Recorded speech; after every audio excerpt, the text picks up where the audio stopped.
예, 반갑습니다. 자, 오늘부터는 요한 1서 우리가 같이 나누도록 하겠습니다. 잠깐 기도하겠습니다. 하나님의 임재를 감사드립니다.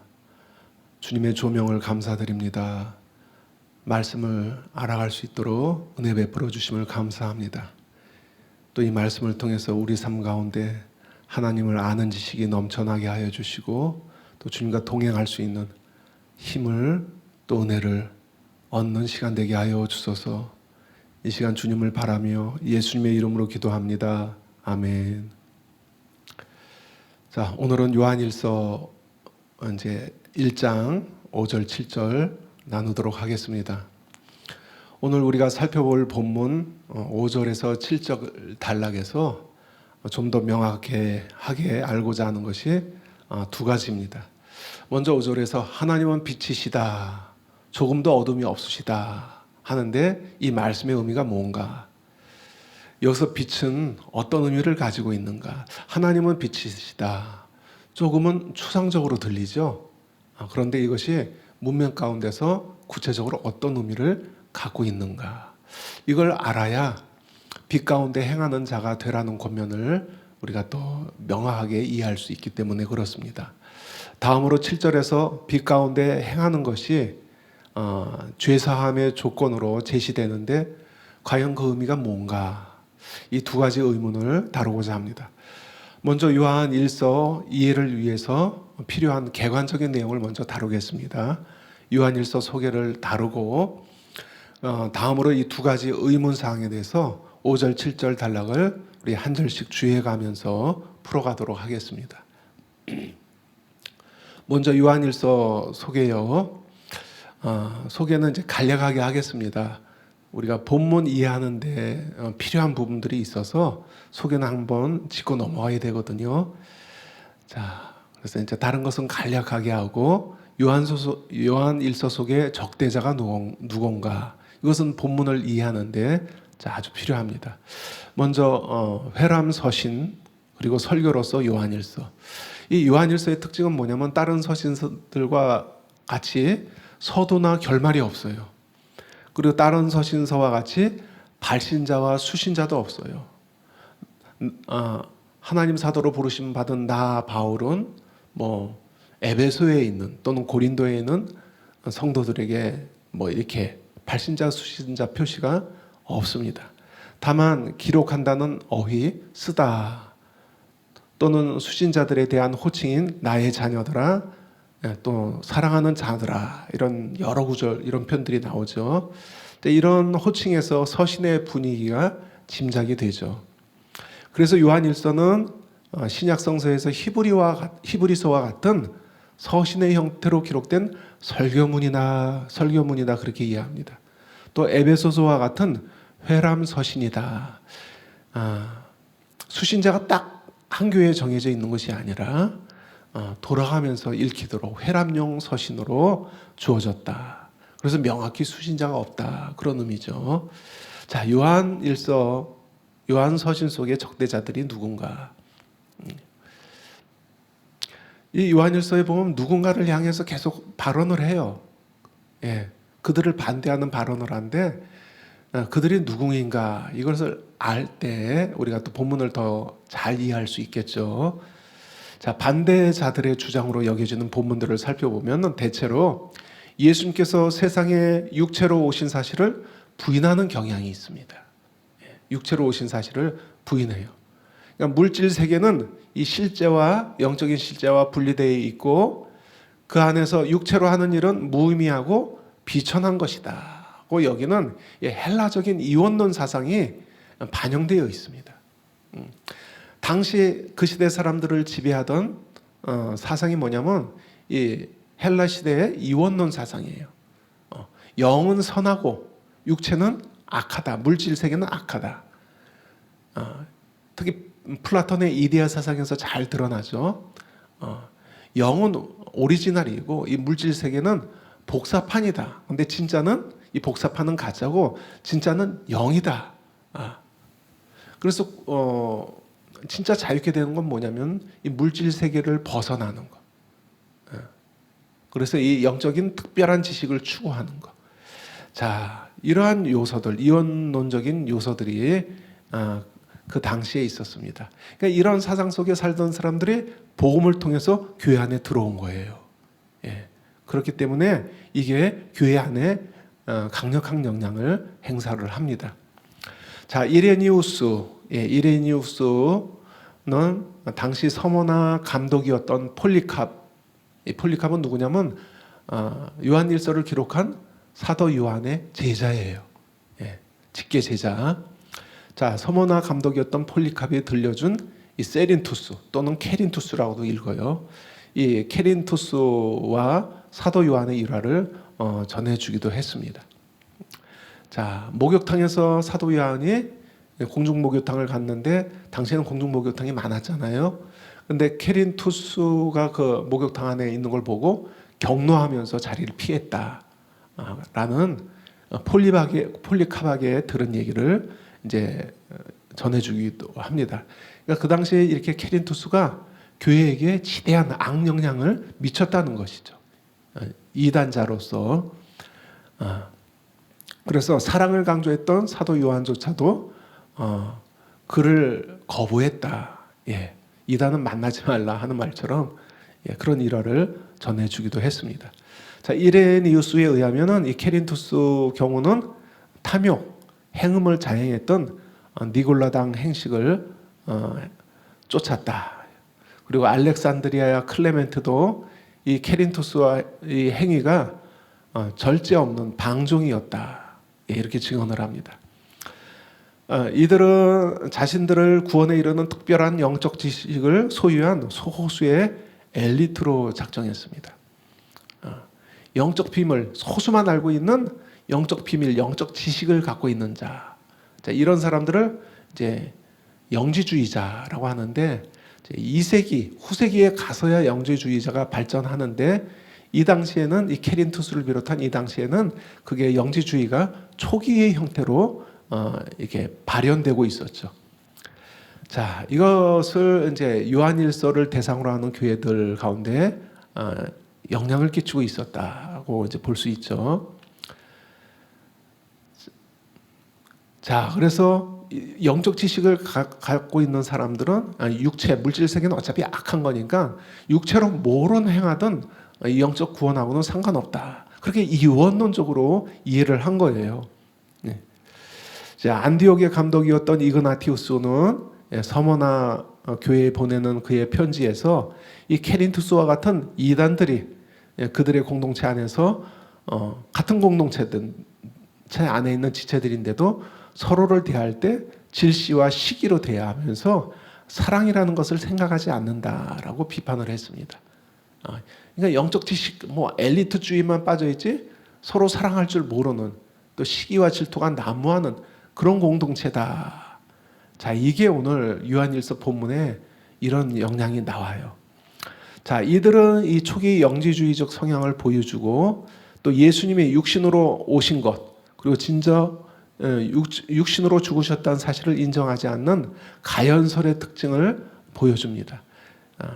초대교회 이단 중에 하나가 뭐냐면 이 가연설을 따르는 사람들이에요. 예, 뭐냐면은 이 영과 물질 세계를 나눈다고 그랬죠. 하나님은 어떻게 이 물질적인 육신을 입고 오시냐 그래요. 거룩하신 분이 신이 그리고 신이 어떻게 이 악한 육체를 입고 죽을 수 있느냐. 그래서 진짜 신이 죽은 게 아니라 가연설의 본질은 뭐냐면 육체처럼 나타나셨고 육체는 아니신데 그리고 육체처럼 죽은 것처럼 보이신 거다. 진짜 죽은 게 아니고 이게 가연설입니다. 그런데 케린투스는 특별하게 그리스도와 예수님을 나눠요. 나사렛 예수가 세례받을 때 하늘에서 그리스도가 임하셨고 그러니까 신성을 가진 거죠. 죽기 직전에 나사렛 예수를 떠났다. 그리스도께서. 그래서 그리스도께서 죽으신 게 아니다. 예. 그래서 뒤에 가면 요한일서에서 이제 미 반대자들에 대해서 거짓 가르침에 대해서 경고하죠. 육체로 오심을 부인하고 육체로 죽으심을 부인하는 것에 대해서 적그리스도라고 강력하게 반박을 하고 있습니다. 자, 이러한 이원론적인 태도에 대해서 장동수 교수님은 이렇게 지적합니다. 이런 영지주의적 경향이나 가연설적 신앙 이해는 오늘날 구원파처럼 자신의 육체로 이 세상에서 무슨 짓을 해도 이미 받은 구원에는 전혀 아무런 영향이 없다고 주장하는 오직 믿음주의의 이단적 신앙과 사뭇 닮았다는 인상을 준다라고 오늘날 이 교회들의 행태에 대해서 이제 비판하고 있죠. 저기 구원파의 이단에 대해서 또 지적을 하고 있죠. 영적인 구원과 육체의 삶에서 또는 이미 하나님의 아들을 믿어서 영원한 생명을 가진 것과 지금 이 세상에서 사는 육체와 물질적인 실존 사이에 본질상 아무런 필연적인 관계가 없다고 주장하는 것. 이게 헬라 이원론을 배경으로 하는 영지주의 가연설적 이단의 핵심 사상입니다. 예. 자, 이런 위험성에 대해서 이제 요한일서를 이해하는데 필수적인 배경입니다. 자, 요한일서의 기록 목적과 역사적 배경을 또 짧게 살펴보겠습니다. 예, 기록 목적. 예, 이 폴리캅이 이제 사도 요한의 제자라고 했죠. 이 폴리캅의 제자이자 또 리옹 지방의 감독이었던 이레니우스는 최소한 요한일서를 요한복음을 기록한 주님의 제자 요한의 글이다라고 증언을 했습니다. 요한일서 자체는 발신자가 누군지 없어요. 누가 썼는지 없어요. 근데 어떻게 하냐면은 이 사도 요한의 제자였던 폴리캅의 증언을 그의 제자 이레니우스가 소개하는 거예요. 에베소에 있을 때 요한일서를 사도 요한이 기록했다라는 것이죠. 그리고 복음서, 이 요한복음과 요한일서는 장르가 다른데도 불구하고 하나는 복음서고 하나는 서신서죠. 이게 장르가 다른데도 불구하고 어휘, 스타일, 문장 구조, 그리고 주제, 그리고 신학적인 개념이 너무 이렇게 공통적인 요소가 많습니다. 그래서 지난 세기 초까지만 해도 두 책이 동일한 저자로부터 나왔다는 내적인 증거, 또 역사적인 외적인 증거 모두를 뒤엎기에 충분한 반론이 없었습니다. 그러니까 내적인 증거, 외적인 증거가 요한일서의 저자가 요한이다라는 것을 보여주고 있습니다. 자, 요한복음과 비교해서 저술 목적, 요한일서의 기록 목적을 소개한다면은 요한복음은 불신자들이 믿도록 하기 위해 기록됐다. 요한복음 21장 30절, 31절에서 그렇게 그 저술 목적을 밝히고 있어요. 요한복음은 불신자들이 예수님이 그리스도이심을 믿기 위하여 기록되었다. 선교적 목적을 위한 것이죠. 그러나 요한일서는 이미 믿고 있는 신자들이 구원의 확신을 갖도록 기록했다. 5장 13절에 이제 기록하고 있죠. 즉 목회적 목적으로 기록되었다. 요한복음은 선교적 목적, 요한일서는 목회적인 목적. 따라서 요한복음과 요한일서의 많은 공통점에도 불구하고 수신자들이 다르고 또 그때의 정황이나 또 기록하는 목적이 다르기 때문에 자연히 말하는 내용에도 차이점이 생길 수 있습니다. 좀 더 자세히 설명하면 요한일서에서 기록 목적을 암시하는 목적절 또는 그런 어구와 함께 쓴다 또는 썼다 하는 동사가 5장 13절에도 기록 목적으로 나오고 뿐만 아니라 2장 26절에서는 변증적인 목적, 변호하고자 하는 목적, 또 나머지 구절들에서도 목양적인 목적이 담겨져 있는 것으로 나타나고 있습니다. 자, 이런 목적들과 부합해서 요한서신의 중심 주제는 확신, 이미 믿고 있는 자들에게 확신시키는 게 목적이라고 그랬죠. 확신, 지식, 그리고 담대함, 이런 용어로 축약됩니다. 그래서 존 스토트는 그리스도에 대한 확실성과 영생에 대한 확실성이 요한일서 핵심 주제다라는 것을 분명히 하고 있습니다. 역사적 배경도 잠깐 살펴볼게요. 아마도 이 서신은 1세기 말경 에베소서 교회로부터 사도 요한의 특별 관리 안에 있었던 소아시아 여러 교회에게 보낸 서신이었을 것이라고 우리는 이해할 수 있습니다. 요한의 직계제자 폴리캅의 왜 제자 이레니우스는 이 사도 요한이 예루살렘을 떠나온 후에 로마의 트라이아누스 황제 재위 기간까지 에베소 교회에 머물러 있었다고 그 역사적 사실을 기록하고 있습니다. 그러니까 초기 영지주의 사상이 사도 요한이 사역했던 에베소, 골로새, 버가모, 두아디라 등의 이 소아시아 지역에 출현하고 있었음을 골로새서나 에베소서나 디모데 서신에서 그리고 요한계시록 등에서 감지할 수 있습니다. 그리고 우리 또한 사도 요한과 동시대인 초기 영지주의자로 보이는 이 케린투스의 이야기를 이레니우스나 유세비우스 글을 통해서 읽을 수 있습니다.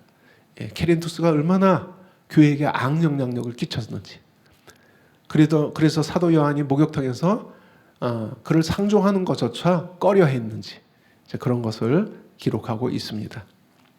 자, 이처럼 요한서신의 내적인 증거와 외적이고 역사적인 증거들을 종합하면은 1세기 말 에베소를 중심으로 한 소아시아 서부 지역의 종교 사회적 상황과 요한서신 내에서 일어난 상황이 서로 일치하는 점들을 확인할 수 있다. 이게 중요하죠. 그래서 요한서신들도 이러한 정황에 놓인 개인과 공동체에게 확신을 주기 위해서 기록됐고, 거짓 교사들의 헛된 가르침으로부터 이런 교회를 보호하기 위해서 사도 요한이 써보낸 것이다 라고 그 기록 목적을 이 역사적 배경에서도 확인할 수 있습니다. 자, 요한일서 소개 끝났고요. 두 번째로 이 5절 10절 단락의 구조와 또 어떤 구문론적인 특징, 문장의 특징, 하나님은 빛이시라 하는 이 5절의 선언은 그 이후에 시작되는 단락 전체의 내용을 포괄하는 대명제가 됩니다. 그리고 전제가 됩니다. 여기서 사도 요한은 이 명제의 빛 아래서 드러나는 세 가지 거짓 주장을 제시를 해요.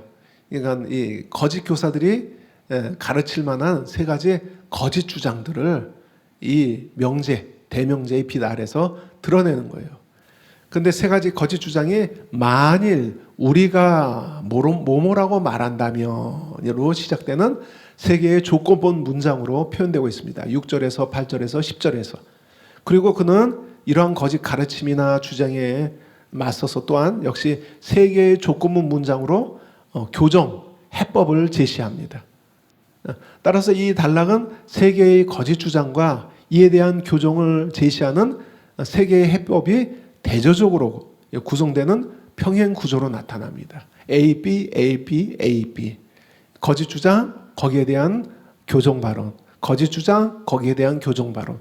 거짓 주장, 거기에 대한 교정 발언. 세 가지 주장에 대한 세 가지 어떤 교정을 제시하고 있다는 거죠.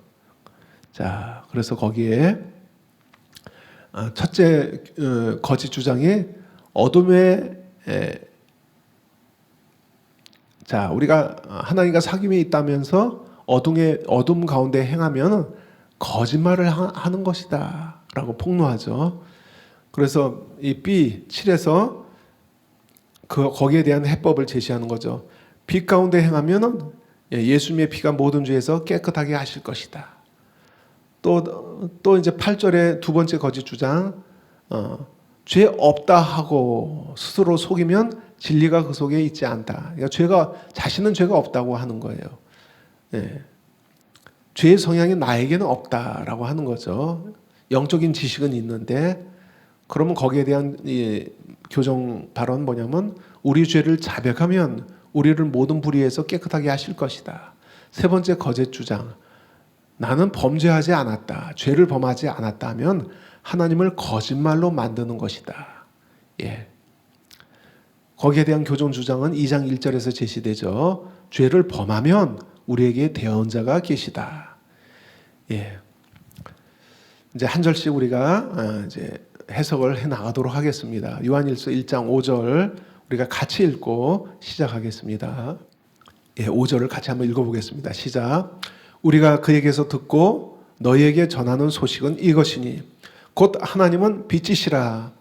그에게는 어둠이 조금도 없으시다는 것이니라. 5절 이후의 요한의 논의들은 하나님은 빛이시라. 그에게는 조금도 빛이 없다라는 선언을 전제한 내용들입니다.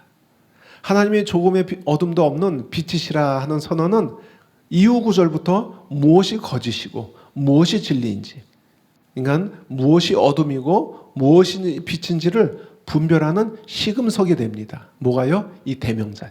하나님은 빛이시다라는 것이 이제 분별하는 시금석이 된다는 거죠. 자, 그러면 너희 안에 이런 요소들, 어둠의 요소들이 있잖아. 그러니까 그것은 거짓말이다. 예. 하나님은 빛이신데 조금도 어둠도 없는 분인데 그렇게 행하면은 어둠이야 하고 이제 이 대명제를 시금석으로 내내서 거짓 증거들을 고발하고 대안을 제시하는 것입니다. 그런데 독자라면 이 선언적인 명제에 관해서 의문을 가질 수 있습니다. 하나님은 빛이시라. 어떻게 보면 참 추상적인 표현이죠. 예. 이 말씀의 의미가 구체적으로 뭐지? 예. 물론 하나님은 빛이시다. 어둠이 조금도 없다. 이 자체만으로도 이해가 돼요. 근데 이게 뭐랑 뒤에서 연결되면 되냐면은 그래서 빛 가운데서 행하라. 그럼 그 빛이 뭐지? 예. 이렇게 이제 우리가 의구심을 표현할 수 있죠. 질문을 할 수 있죠. 물론 그 뒷구절에서도 그게 뭔지 설명을 하는데 우리가 더 구체적으로 자세히 살펴보겠습니다. 자, 여기서 추상적으로 보일 수 있는 빛이란 용어는 어떤 의미로 사용된 것인가? 사실 5절에서 대조적 이미지로 사용된 이 빛 또는 어둠, 빛과 어둠이란 표현은 당시의 그리스 로마 시대, 또는 이제 중동, 그리스 로마 지역뿐만 아니라 중동의 문화나 종교 가운데서도 보편적으로 폭넓게 사용된 개념입니다. 빛과 어둠. 자, 고전 헬라어에서 빛은 어떤 의미를 갖고 있냐면은 신성, 그리고 신들의 세계, 그리고 신적인 계시를 표현할 때 이 고전 헬라어에서 빛이라는 이 포스라는 단어를 사용했습니다. 물론 성경에서도 이런 의미를 이 단어가 보여주고 있어요. 성경 안에서도. 그런데 이 표현은 또한 성경의 독특한 용례를 가지고 있죠. 빛에 대한 의미에 있어서 구약과 신약이 중복되기 때문에 우리가 다 살펴볼 수 없어서 신약 성경의 용례를 우선적으로 살펴보면은 다음과 같은 여러 가지 용례로 나눌 수 있습니다. 첫 번째로 하나님은 빛이시다 할 때 문자적인 의미, 진짜 빛이다, 진짜 빛이다. 문자적인 의미로 보는 거죠. 빛이라는 단어가 하나님을 묘사할 때 문자 그대로의 의미를 나타내는 경우가 있습니다. 어떤 은유적인 뜻, 상징적인 뜻이 아니라 진짜 문자적인 뜻이죠. 그래서 하나님의 빛은 문자적인 의미일 때 하나님의 임재와 영광의 표시입니다. 계시록이 잘 나타나 있죠. 하나만, 여러 용례를 거기다 써봤는데 하나만 찾아보겠습니다. 계시록 21장 23절 24절. 그 성은 해나 달의 비침이 쓸데없으니 이는 하나님의 영광이 빛이고 어린 양은 그 등불이 되심이라. 만국이 그 빛 가운데로 다니며 땅의 왕들이 자기 영광을 가지고 그리로 들어가리라. 앞으로 이 새하늘 새 땅에서는 태양과 달의 비침이 필요 없다. 왜? 주님 자체에서 광채가 나기 때문에. 그래서 만국이 그 빛 가운데로 다닐 것이다. 하나님의 영광이 실제 문자적인 의미로 빛을 비추는 거예요. 자, 이런 문자적인 의미가 있고 그 다음에 계시적인 의미가 있습니다. 두 번째 용례는 자, 빛이라는 단어가 깨달음을 주는 계시적인 의미로, 상징적인 의미로, 그런 비유적인 의미로 쓰여진 거죠. 그러니까 성령의 조명을 의미하는 것으로 사용되기도 합니다. 그리고 또 계시를 통한 진리 자체를 이 빛이 표현하기도 합니다. 자, 하나만 찾아볼까요? 고린도후서 4장 6절. 어두운 데서 빛이 빛이라 말씀하셨던 그 하나님께서 예수 그리스도의 얼굴에 있는 하나님의 영광을 아는 빛을 우리 마음에 비추셨느니라. 이런 계시적인 의미. 세 번째 용례는 윤리적인 의미입니다. 빛이 어떤 도덕적인 특성을 나타나는 그런 상징성을 가진 단어로 사용되는 거예요. 그러니까 진리에 순종하는 윤리적인 의미, 예. 하나님께 사용되었을 땐 도덕적인 특성, 거룩함을 나타내는 표현이고, 이게 일반 성도에게 사용됐을 때는 그런 거룩한 하나님의 말씀, 진리에 순종하는 윤리적인 의미로 사용되었습니다. 하나만 찾아볼까요? 에베소서 5장 8절 9절. 너희가 전에는 어둠이더니 이제는 주 안에서 뭐라고요? 빛이라.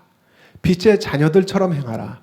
빛의 열매는 모든 착함과 의로움과 진실함에 있느니라.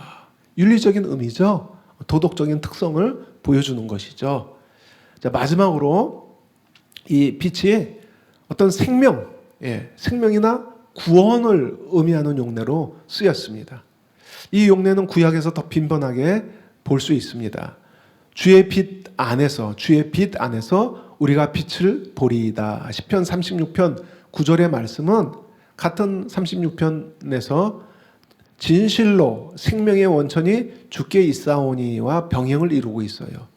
그러니까 우리가 주의 빛 안에서 우리가 빛을 봅니다 하는 게 진실로 생명의 원천이 주님께 있습니다. 이 생명하고 연결이 되는 거예요.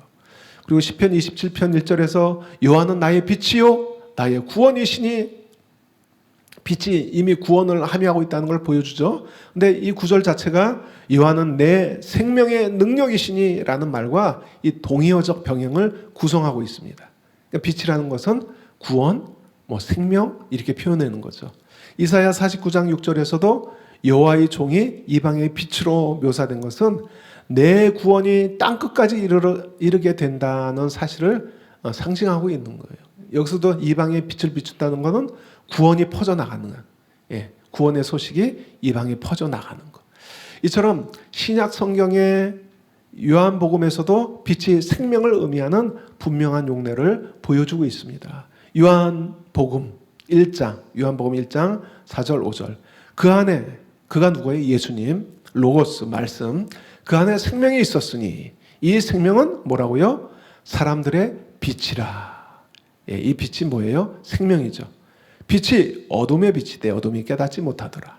이처럼 빛이란 용례는 문맥에 따라 여러 가지 의미를 나타낼 수 있습니다.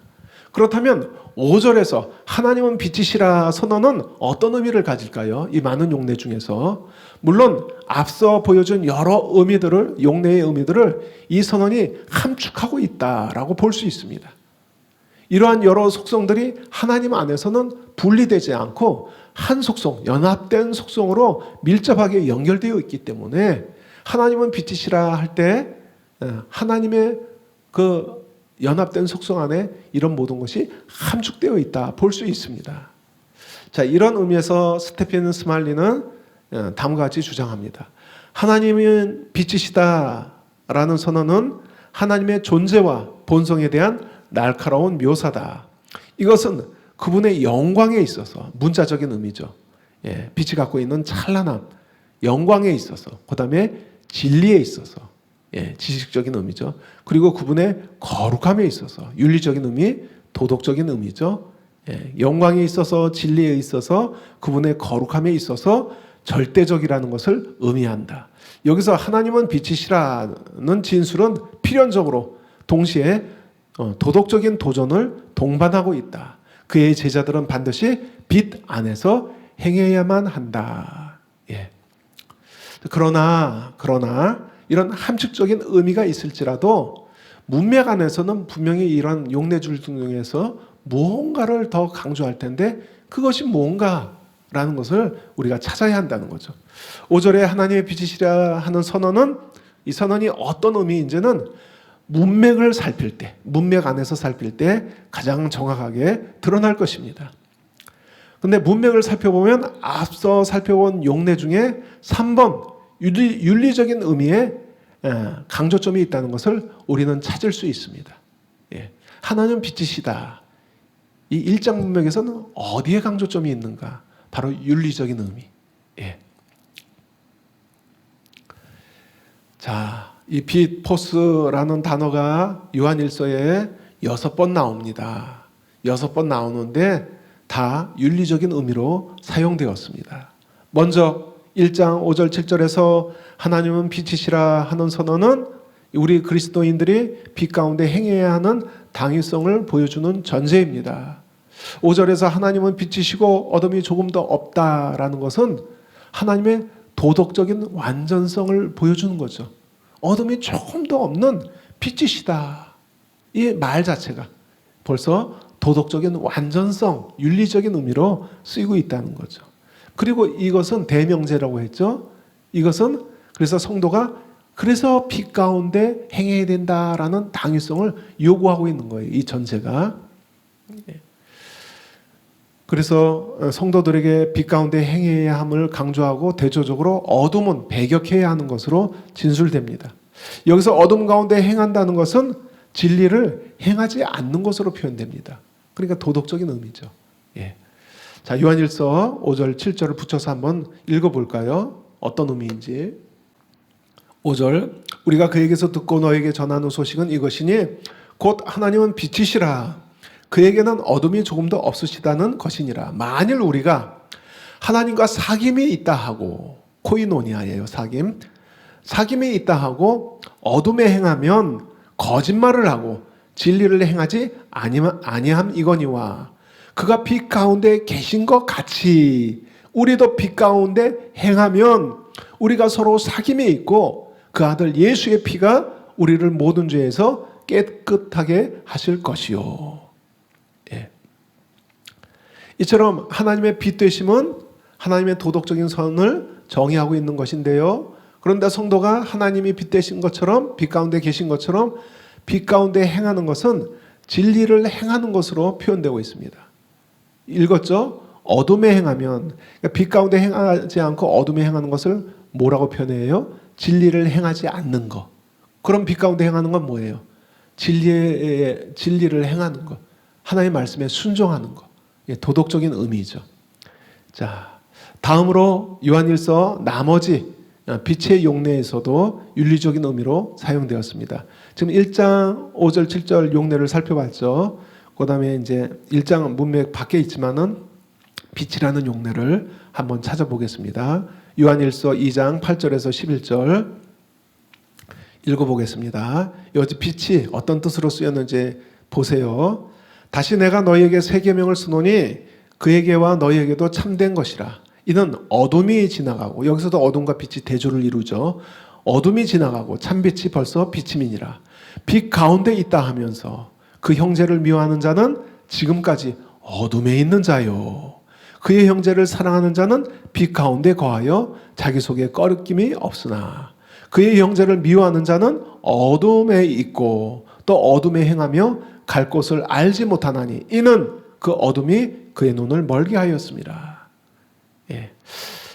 이게 뭐예요? 예. 빛 가운데 있는 게 뭐예요? 말씀에 순종해서 새 계명에 순종해서 서로 사랑하는 것. 그럼 어둠은 뭐예요? 예. 진리를 따르지 않는 거예요. 진리를 행하지 않는 것. 새 계명에 순종하지 않는 것. 그러니까 사랑하지 않는 것. 예.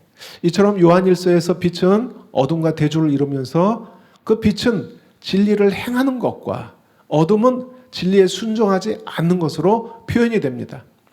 5절에서 하나님은 빛이시며 조금 더 어둠이 없다는 명제는 이제 빛의 자녀로서 성도가 어둠을 거부하고 빛 가운데 행해야 함을 요구하는 것입니다. 자, 그러므로 FF 브로스는 다음과 같이 5절을 설명합니다. 요한이 여기서 하나님은 빛이요 그에게는 어둠이 전혀 없다고 말한 것은 윤리적인 의미의 말이다. 다시 말해서 하나님은 거룩함과 의로움, 선함과 참됨의 본질적 근원이시다.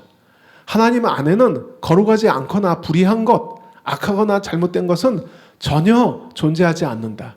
하나님은 이러한 자신의 모습을 그리스도께서 오시기 전에 예비 기간에도 이미 나타내셨으며 그리스도 안에서 완성했다가 밝아왔을 때 사람들의 빛이었던 생명 안에 하나님의 성품이 나타났다.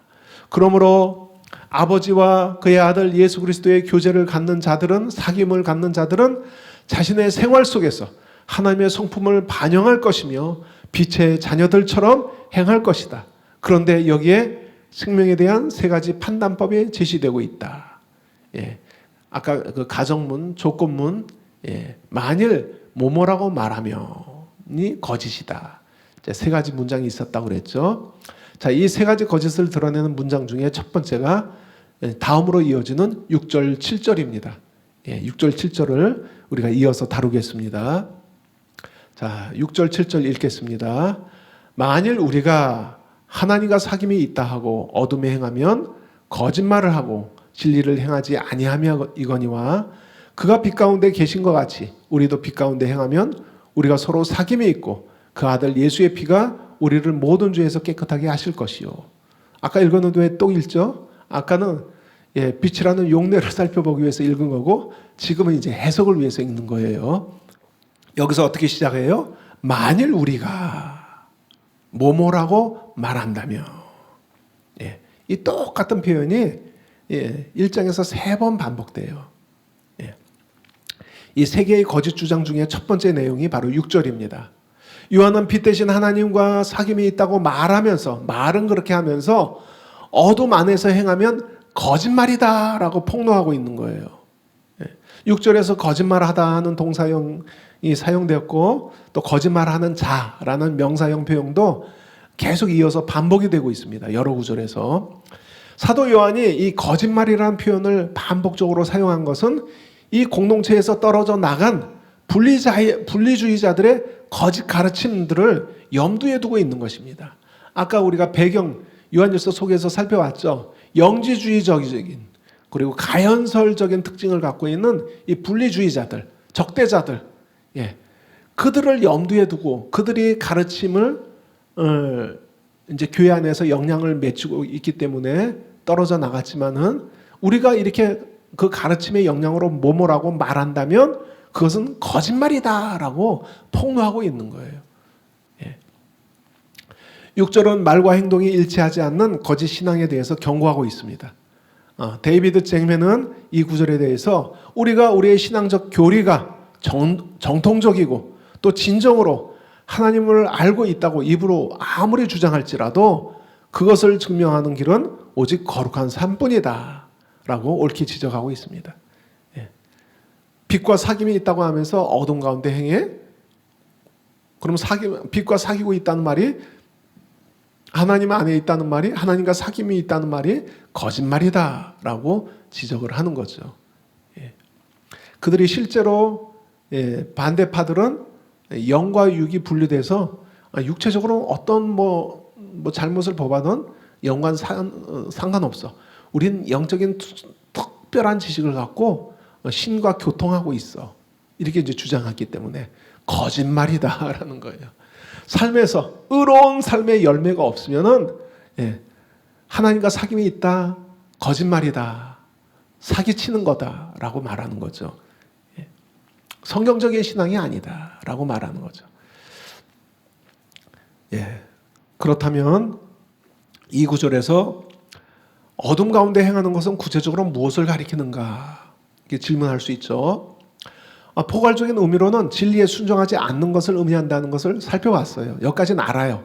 그러나 사도 요한은 어둠 가운데 행한다는 것, 이 문맥 안에서 그 이상의 의미를 보여주고자 합니다. 6절 자체 안에서는 그것이 무엇인지 부연 설명이 생략되어 있습니다. 어둠 가운데 행하는 게 뭐지? 6절 자체 안에서는 설명이 없어요. 그런데 7절과 연결해서 살피면 실마리를 얻을 수 있습니다. 왜냐하면 이 6절의 거짓말에 대한 교정과 해법으로 제시되는 7절에서 어둠 가운데 행하는 것과 대조되는 것, 그러니까 빛 가운데 행하는 것이 무엇인지 암시하고 있기 때문에, 그러니까 어둠 가운데 행하는 게 무엇인지 알려면 그 반대로 빛 가운데 행하는 게 뭐라고 표현되는지 보면은 알 수 있잖아요. 그렇죠? 그래서 7절에서 그 실마리를 얻을 수 있다는 거예요. 6절과 아까 읽었지만 6절과 7절 초반절까지 연결해서 다시 한번 읽어보겠습니다. 여러분이 두 눈을 부릅뜨고 그 실마리를 한번 찾아보세요. 어둠 가운데 행하는 게 뭐지? 7절에서 한번 읽으면서 실마리를 찾아보세요. 자, 6절부터 연결해서 읽겠습니다. 6절에 어둠에 행한다는 거. 자, 만일 우리가 하나님과 사귐이 있다 하고 어둠에 행하면 거짓말을 하고 진리를 행하지 아니함이거니와. 7절, 그가 빛 가운데 계신 것 같이 우리도 빛 가운데 행하면 우리가 서로 사귐이 있고. 눈치채셨어요, 여러분? 눈치채셨어요? 실마리를 발견했습니까? 7절에서 빛 가운데 행하는 것은 무엇을 나타냅니까? 우리가 서로 사귐이 있고, 여기서 사귐은 누구와 누구의 교제를 의미하는 거예요? 성도 상호 간의 교제를 의미합니다. 그래서 하나님과의 사귐은 필연적으로 성도 상호 간의 사귐과 연결되는 거예요. 따라서 6절에서 하나님과 사귐이 있다고 말하면서 어둠 가운데 행한다는 것은 7절에서 교회 공동체 안에서 성도 상호 간의 이 사랑의 교제를 나누지 않는 것을 암시하고 있습니다. 이게 같이 연결되어 있기 때문에 어둠에 행하는 것에 반대로 빛 가운데 행하는 것을 제시하고 있는데, 그것은 성도 상호 간의 사귐으로 나타나기 때문에 이해가 되시나요? 자, 이 점은 2장에 가서 더 구체적으로 풀어지는 진술 가운데서 나타납니다. 일치합니다. 자, 2장 가운데서도 이 빛과 어둠에 대해서 빛 가운데 행한다는 건 뭔지, 어둠 가운데 행한다는 것이 뭔지 2장에서 더 구체적으로 풀어서 이걸 설명해요. 1장보다. 자, 그럼 여기서도 똑같이 일치점을 찾을 수 있어요. 2장 9절에서 10절. 자, 같이 읽어볼까요? 여러분이 발견하세요.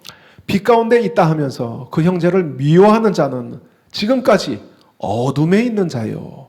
10절. 그의 형제를 사랑하는 자는 빛 가운데 거하여 자기 속에 거리낌이 없으나. 여기서도 마찬가지죠. 마찬가지죠. 그러니까 어둠 가운데 행하는 건 뭐예요? 사귐이 없는 거. 다른 말로 지체를 사랑하지 않는 거. 빛 가운데 행한다는 건 뭐예요? 여기서도 1장과 똑같이 1장 7절은 빛 가운데 행하는 것은 서로 사귐이 있고 그렇게 표현됐는데, 여기서도 빛 가운데 행하는 건 형제를 사랑하는 것으로 표현됩니다. 자, 그래서 6절에 어둠 가운데 행하는 것이 진리를 따르지 않는 것은 분명한데, 구체적으로 뭘 암시하는 것까, 이 문맥에서 살펴볼 때 성도 간 상호 간의 사랑의 교제를 하지 않는 것이라는 것을 살펴봤습니다. 자, 이처럼 거짓 주장을 하는 자들은, 이제 이게 거짓 주장의 첫 번째 문장이라고 그랬죠, 6절이. 자, 이처럼 거짓 주장을 하는 자들은 이 개인적인 영적 엘리트주의에 빠져서 다른 지체들을 사랑하고 교제를 나누는 일에 소홀하거나 무시했던 것으로 보입니다. 오늘날에도 그런 사람들이 있어요. 저도 어려서부터 신앙생활을 했지만 그런 사람을 가끔씩 목격합니다. 혼자는 굉장히 신령해 보여요. 근데 다른 지체들에게는 철저히 무관심해요. 이게 분리되어 있어요. 공동체랑. 자기는 매일 기도원 다니고 신령해요. 매일 기도원 다니니까 자연히 뭐가 따라와요? 영적 체험이 따라와요. 영적인 신비 체험을 기도를 많이 하니까 당연히 뭐 신비 체험이 많을 수밖에 없죠. 그래서 영적으로 자신을 굉장히 고상한 사람으로 굉장히 이 엘리트주의 의식에 빠져 있어요. 근데 다른 사람과의 교제는 무시해요. 그런 사람을 우리가 볼 수 있습니다. 자, 이런 영적인 엘리트주의 위험한 겁니다. 그게 진짜 신앙이 아니다 말하고 있습니다. 자, 이에 대해 데이비드 잭맨은 이렇게 설명합니다. 6절 내용의 긍정적인 교정이 7절에서 이어지고 있는데, 그 내용은 빛 가운데 행하는 증거로 그리스도인들 간에 서로 사귐을 강조하고 있다. 이는 요한이 6절에서 특별히 관심을 보인 어둠은 다른 신자들과의 사귐이 없이도 하나님과 사귐을 가질 수 있다고 착각하는 태도라는 것을 암시하고 있다. 이것은 누구보다도 거짓 교사들에게 해당되는 사실이었다. 그들은 자신들에게 더 우월한 지식과 체험이 있다고 주장함으로써 자신을 따르는 그리스도인들과 다른 그리스도인들 사이를 이간질하고 있었다. 거짓 교사들이죠. 요한이 지적하고자 하는 요점은 다른 사람들을 대하는 그들의 태도가 빛 가운데 행하고 있다는 그들의 주장을 백지화시키고 있다는 점이다. 그렇지만 요한이 본 서신에서 여러 차례 가르쳐주는 바와 같이, 여러 차례 강조하고 있는 바와 같이 하나님의 자녀들을 사랑하지 않으면서 진정으로 하나님을 사랑할 수 있는 사람은 단 한 사람도 없다. 하나님을 사랑한다 하면서 형제를 사랑하지 않는 자는 뭐다? 거짓말하는 자다. 5장 1절에서 고발하고 있잖아요. 그것은 사실이 아니다. 거짓말이다. 그거죠. 자기에게 속고 있는 거다. 그 말이죠. 캐런 잡스도 이 구절에 대해서 신자들은 빛 가운데 걸을 때만 하나님과 사귈 수 있다. 이 사귐은 우리가 서로 사귀는 것으로 구현된다라고 진술합니다. 자, 다음으로 이제 7절 하반절, 우리가 초반절까지 읽었었는데요. 7절 하반절까지 전체를 살피면 또 피할 수 없는 의문을 직면하게 됩니다. 그럼 7절을 다시 함께 붙여서 같이 한번 읽어볼까요? 시작. 그가 빛 가운데 계신 것 같이 우리도 빛 가운데 행하면, 우리도 빛 가운데 행하면 조건문입니다. 조건이에요. 그럼 이 조건을 만족시킬 때 따라오는 결과가 뭐예요? 우리가 서로 사귐이 있고 그 아들 예수의 피가 우리를 모든 죄에서 깨끗하게 하실 것이요. 이 7절에서 죄사함은 빛 가운데 행하면이라는 조건과 연결됩니다. 그렇죠? 예. 우리가 빛 가운데 행하면 하반절에서 그 아들 예수의 피가 우리를 모든 죄에서 깨끗하게 하실 것이요. 분명히 조건과 그 조건을 만족시킬 때 따르는 결과죠. 예. 그래서 이 죄사함은 빛 가운데 행하면이라는 조건과 연결되는데 진리에 대한 순종이 죄사함을 주는 조건이 된다는 의미인가? 그리고 여기서 죄사함은 회심 때의 일인가? 아니면 현재적인 일인가? 또 구체적으로 질문할 수 있죠. 요한은 우리도 빛 가운데서 행하면 조건문에 이어지는 두 가지 결과를 설명합니다. 첫 번째 결과는 우리가 서로 사귐이 있고 빛 가운데 행한다면 그 결과는 성도가 서로 교제하는 것으로 나타난다는 것을 보여주는 거죠. 근데 의문을 갖는 건 두 번째 결과예요. 두 번째 결과는 그 아들 예수의 피가 우리를 모든 죄에서 깨끗하게 하실 것이요 라는 진술이에요. 여기서 신자가 죄를 씻는 조건이 뭐예요? 죄사함의 조건이 빛 가운데 행하는 것으로 제시됩니다. 얼핏 이 부분에 대한 이해가 어려울 수 있어요. 왜냐하면 우리가 일반적으로 알고 있는 바는 죄사함의 조건이 뭐예요? 우리의 행위가 아니라 회개와 믿음이기 때문입니다. 처음 회심 때 죄사함 받는 것은 우리 진리를 순종하는 행위가 아니라 우리가 믿음으로 알고 있죠. 그런데 여기서는 빛 가운데 행하면 즉 진리를 따르는 순종이 조건처럼 보이기 때문입니다. 자, 이러한 점은 사도 바울의 가르침과 충돌을 일으키는 것처럼 보일 수도 있습니다. 예. 이제 우리가 일반적으로 오직 믿음 또 여러 가지 기존의 성경 공부 또 교리 공부를 통해서 알고 있는 바에 의하면은 이게 모순되고 충돌을 일으키는 것처럼 보이죠. 우리 행위가 아닌데 그 믿음으로 죄 씻음을 받는 건데 회개하고 믿음을 통해서. 자, 그러나 유심히 본문을 살펴보면은 여기서 죄사함은 회심 때의 죄사함을 말하는 것이 아닙니다. 이미 믿고 있는 신자들이 받는 죄사함을 의미하는 거예요. 특히 여기서 모든 죄에서 깨끗하게 하실 것이요 할 때 깨끗하게 하실 것이요 동사는 현재형이에요. 현재형 동사예요. 자, 이 문맥에서 이러한 현재형이 갖는 의미는 계속적인 행동을 가리키는 거예요. 이 현재형으로 쓰였다는 것. 계속 진행되는 것. 예, 지속적으로 진행되는 것. 성도가 신앙의 여정에서 지속적으로 죄사함 받는 것을 의미합니다. 즉 죄를 씻어버리는 예수님의 보혈의 영향력이 지속적으로 성도에게 이루어지는 것을 의미하는 거예요. 현재형의 의미가. 그렇다면 만일 우리도 빛 가운데서 행하면 이 조건문을 어떻게 이해할 수 있을까? 회심 때가 아니라 이미 믿고 있는 성도의 경우에는 빛 가운데 행하는 것이 죄의 씻음의 조건이라고 말할 수 있을까? 예, 그렇게 말할 수 있습니다. 자, 이것이 바로 사도 요한이 말하고 있는 바이기 때문에 그렇습니다. 자, 우리가 빛 가운데 행한다는 것은 6절에 의하면 하나님과 사귐 안에 있다는 것이고 진리를 따라 행한다는 것을 의미하는 거예요. 빛 가운데 있다는 것이. 자, 우리가 진리를 따를 때 진리의 빛은 우리의 안에 어둠, 죄의 요소들을 드러냅니다. 진리는 반드시 진리의 빛이 비치는 곳에 어둠의 요소들을 밝히게 돼 있어요. 그리고 하나님과 친밀한 교제, 하나님과 사귐이라고 6절에 표현하는데 빛 가운데 행하는 것이 하나님과 친밀한 교제 안에 있어도 이러한 죄의 깨달음과 조명이 반드시 주어지게 돼 있어요. 따라서 회개를 통해서 지속적으로 죄 씻음을 받는 보혈의 효력 안에 있게 됩니다. 예. 빛 가운데 행한다는 건 뭐예요? 자신 안에 어둠을 계속 드러내고 밝혀지기 때문에 회개한다는 거예요. 예. 빛 가운데 행하는 게 진리를 따르는 건데, 진리를 따르는 것에는 반드시 항상 진리와 자신 안에서 부딪히는 요소를 일치시키는 과정이 진리를 행하는 것이기 때문에 회개를 함축하고 있어요. 그래서 빛 가운데 행한다는 것은 회개의 요소를 함축하고 있기 때문에 진리를 따르기 위해서 자신 안에 맞지 않는 어둠의 요소들을 계속 교정해 나가야 되는 그런 삶이기 때문에 진리를 행한다는 것은 회개가 전제되어 있는, 함축되어 있는 표현입니다. 그래서 빛 가운데 행한다는 것은 죄 씻음을 불러일으킬 수밖에 없는 거예요. 따라서 회개를 통해 지속적으로 죄 씻음을 받는 보혈의 효력 안에 있을 수 있게 됩니다. 자, 이런 의미에서 데이비드 잭맨은 다음과 같이 잘 설명합니다.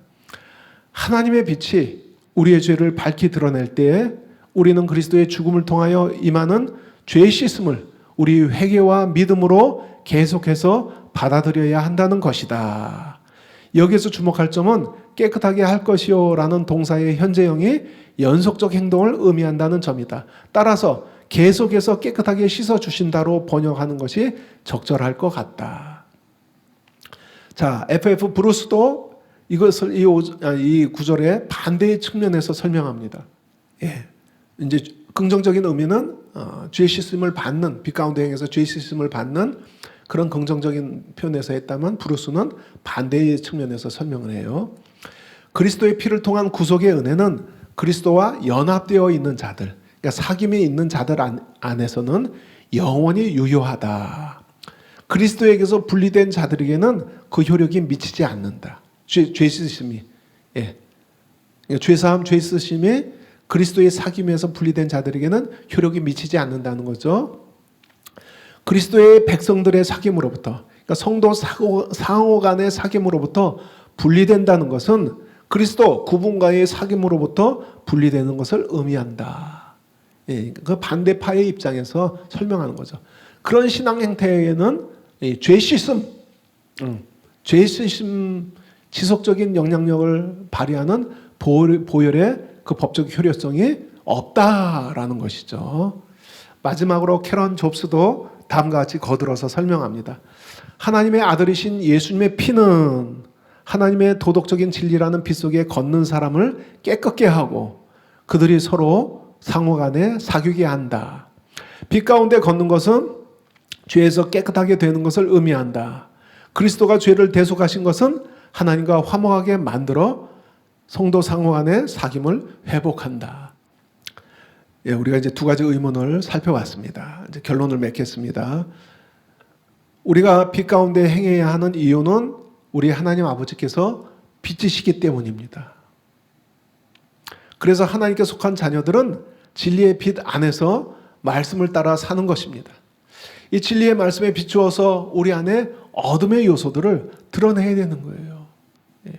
정직하게 우리 안에 어둠의 요소들을 피하지 말고 다른 구절들로 합리화시키지 말고 복음을 구원의 확신만 주는 그런 요소들만 강조하는 말씀들로 왜곡시키지 말고 정직하게 우리 안에 어둠의 요소들을 직면해야 돼요.